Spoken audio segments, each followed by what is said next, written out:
I'm Lottie. And I'm Raiyvn.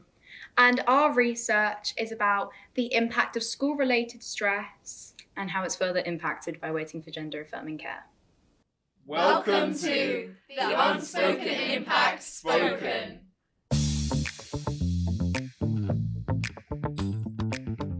I initially came onto the project wanting to look at the impact of school-related stress for kind of high-achieving students or students that have a more than average workload. I myself am overachieving academically, but also in my extracurriculars. That whole realm which is so separate to college, and it takes up a significant amount of my time outside school. And along a similar vein, I came into the project thinking about trans youth and how being trans is a massive additional stressor in life, whether that be a social stressor or the financial stress, and even the amount of forms that need to be filled out, etc., etc. And I really wanted to investigate just how much it impacts youth and compare trans youth experiences to non-trans youth experiences.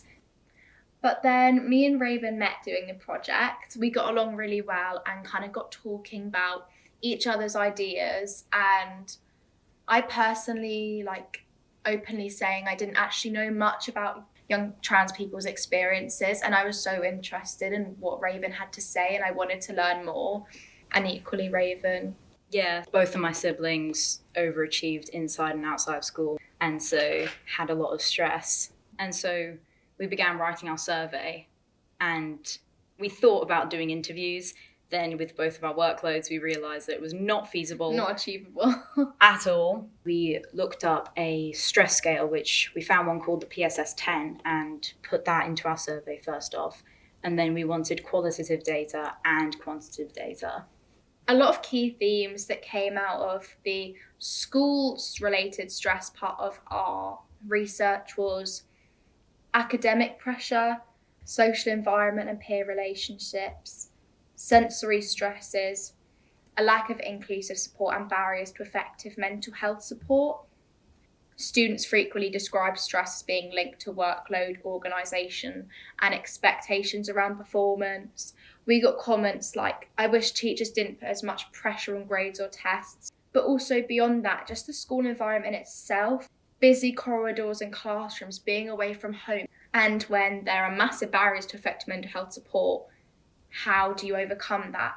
Students said that even when support was available, it felt like they didn't have time. They couldn't build a relationship with the counsellor, which made it feel pointless. Meetings were often short and unhelpful. I think we can definitely learn from this research that school is clearly stress-provoking, and therefore we need to increase the amount of support available. Yeah, and this is further backed up by quantitative data. 28% of people said that friendships were the second most stressful thing to do with school. But 54% of students said that tests and exams were the most stressful part of school. And then expectations from themselves, which demonstrates how much stress these students go under and are pushing themselves, encouraged by schools, with lack of support, leading to a lot of them not knowing how to cope with the amount of stress they're under. Our results also show that 17% of students didn't even know that their school provided mental health support. The second part of our research was looking specifically at trans young people and how being on the waitlist for gender-affirming care furthered the school stress. We received feedback that gender identity-related stress in school is massive. Trans students describe school as a space of heightened vigilance and identity management and fear. It's hard having your identity debated over was a comment that really stood out to us, because you're already in an environment that's anxiety provoking, and then when you feel like you can't be yourself because you feel like people don't understand you is really difficult.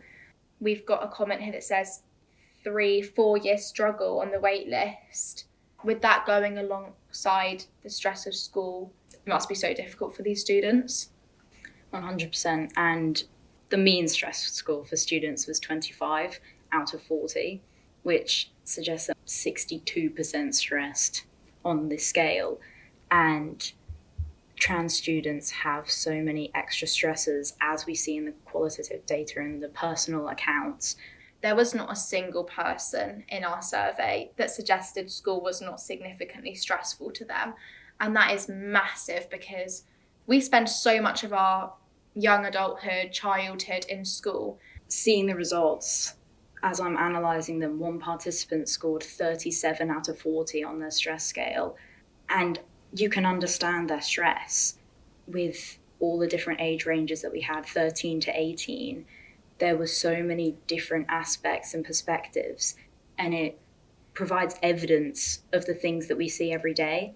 When we go to college, when we go to sixth form, when we go to school, we see kids crying, we see people leaving classes because they are so stressed, and we hear our friends not only complaining but physically showing their stress. And being able to prove this with evidence for this struggle and how to actually help this struggle just drives us to push our research and findings out. But maybe schools need to stop considering how to increase the attendance and start looking at why the attendance is so low. It's clear it is not a nice environment for so many people, so why would students want to go into school?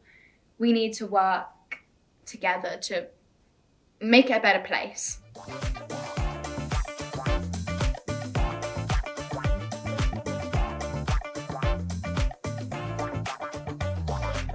Thank you for listening to our podcast. By In Our Own Words Youth Researchers. Supported by Surrey County Council and the University of Surrey. That was actually really good. Yes! This is a Make Good Trouble production.